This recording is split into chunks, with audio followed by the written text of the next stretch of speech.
Cheide.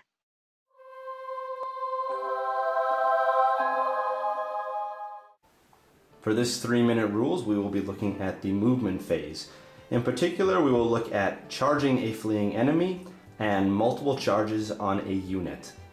All of this can be found on page 23 of the 8th edition Large Warhammer Rulebook. Let's begin with charging a fleeing enemy. If for whatever reason a unit is able to complete a charge against a fleeing enemy, move that unit into base contact with the enemy and remove the entire enemy unit from play. To illustrate this point, let's use this unit of Swordmasters of Achaidh and have them declaring a charge over here on this unit of Goblin Archers. This unit is actually already fleeing. So what we'll do now is we will declare a charge onto that unit. Because this unit is already fleeing, all they can do is elect to flee further. And let's say for this example, they roll double ones, snake eyes. So we move them out here an additional 2 inches, bringing them 8 inches away from the Swordmasters of Achaidh.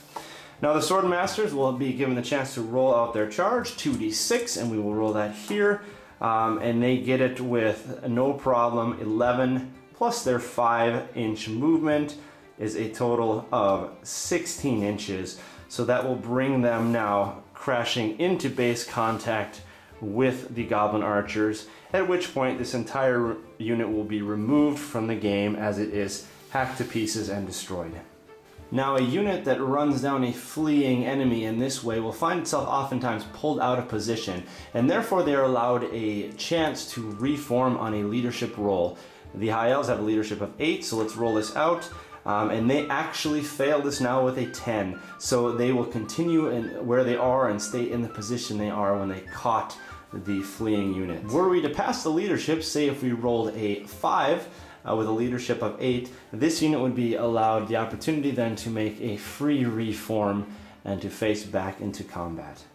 In either case, passing or failing this unit is not allowed to move anymore in the movement phase. Let's look now at multiple charges on a unit.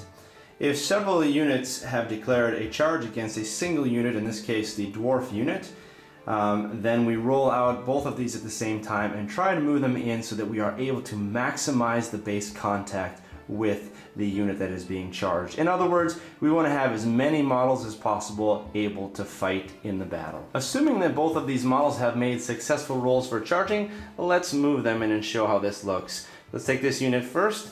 We'll bring them in here and hit, and we will close the door, bringing them into base contact like so. With this second unit now, we will do a slight wheel and bring them crashing in like so into base contact. As you can see now, we have maximized the number of models that can join the fight, leading us to have the best combat possible. On occasion, you may run into this where you have multiple units that are declaring a charge and all of them are successful. As you can tell here though, it will not be possible to have all 3 of these units come into base contact with the dwarves.